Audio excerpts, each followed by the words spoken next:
ఆచా coding tutor training ఇచ్చి permanent IT job ఇస్తారు. 9697969788.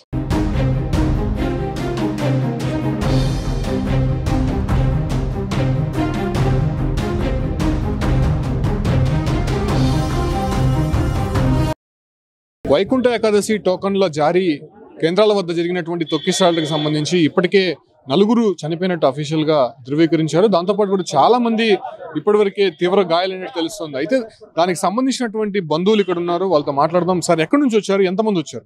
400 మంది వచ్చాము. నర్సాపురము, రామసుందరం మండలము, అన్నమయ్య డిస్టిక్. అంటే ఎన్ని గంటల క్యూలోకి వెళ్ళారు? మధ్యాహ్నం 3 గంటలకు వెళ్ళాము. అక్కడ పార్క్లోకి అక్కడ ఏం వ్యవస్థ లేదు. ఒకేసారి గేట్లు తెరడం వల్ల ఈ పరిస్థితి వచ్చింది. చాలా. మీ వాళ్ళు ఎంతమంది గాయపడ్డారు? మా వాళ్ళు ఒక 10 మంది గంట గాయపడ్డారు. ఎట్లుంది వాళ్ళ పరిస్థితి? వాళ్ళ పరిస్థితి ఇక్కడ తీసుకొచ్చాము. ఇక్కడ సరిగా ట్రీట్మెంట్ లేదు. ఇంకా సిమ్స్కు ఒక 2 మార్చాము. అక్కడ వేరే ప్రైవేట్ హాస్పిటల్లో ఒక 3 ఉన్నారు. కాదు, అసలు ఇన్సిడెంట్ ఎలా జరిగింది? మీరు అక్కడ ఉన్నారు కదా, ఎందుకు ఒక్కసారిగా అంతమంది? అక్కడ రద్దీ ఎక్కువగా ఉంది. అక్కడ గేట్లు తెరడం వల్ల వాళ్ళు పోలీసు వాళ్ళు కూడా పెద్దగా ఏం పట్టించుకోలేదు. అక్కడ వేసి నోకడము ఇట్లా కింద మీద పడి ఇట్లా అయింది. అక్కడే ఒక వేరే వాళ్ళు ఒక 5 మంది గంట అక్కడే ప్రాణాలు వదిలేశారు. ఎంతమంది చనిపోయారు? అక్కడ నేనైతే ఒక 4 చూశాను. పక్కకి ఎత్తి పెట్టేశారు వాళ్ళని. ఇప్పుడు పడిపోయారు కదా, వెంటనే అంబులెన్స్ లో కానీ వాళ్ళని తరలించే ప్రయత్నం చేశారు. మళ్ళీ ఇంకా లేట్గా వచ్చా. ఆ తర్వాత వీళ్ళు పోలీసు వాళ్ళు ముందుగానే బందోబస్తు చేసి క్యూగా వదిలింటే వాళ్ళకి ఏ ప్రాణం హాని జరుగుతూ ఉండలేదు. ఈ పరిస్థితి వల్ల ఇట్లా అయింది అంతే.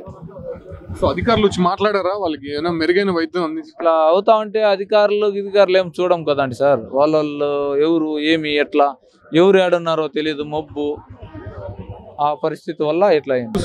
ఏదైతే తొక్కిసలాటలో గాయపడినటువంటి వాళ్ళ బంధువులకు సంబంధించినటువంటి వీళ్ళు హాస్పిటల్ వద్ద ఆర్తనాదాలు వినిపిస్తున్నాయి. చాలా మంది కూడా చనిపోయినట్టు ధృవీకరించారు. అయితే ఇప్పటివరకు అఫీషియల్ గా ఎంతమంది చనిపోయారనే విషయాలపైన తెలియట్లేదు. సో ఏం జరిగిందన్న, మీరు అక్కడ ఉన్నారు కదా? ఆడ ఒకేసారి 5,000 మందిని ఒకేసారి పోతుంది. దానివల్ల అందరూ ఒకేసారి చచ్చిపోయారు.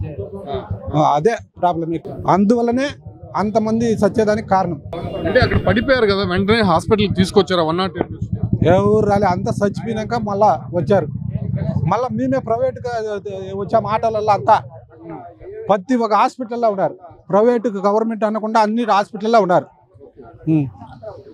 ఏమైంది? బ్లడ్ అయింది. ఏమైంది అసలు? సార్ ఇదే తగిలినది. ప్రత్యక్షంగా గాయాలైనటువంటి వారిని చూస్తూ ఉన్నాము. చాలా మంది కూడా ఇబ్బందులు ఎదుర్కొన్నట్టయితే తెలుస్తోంది.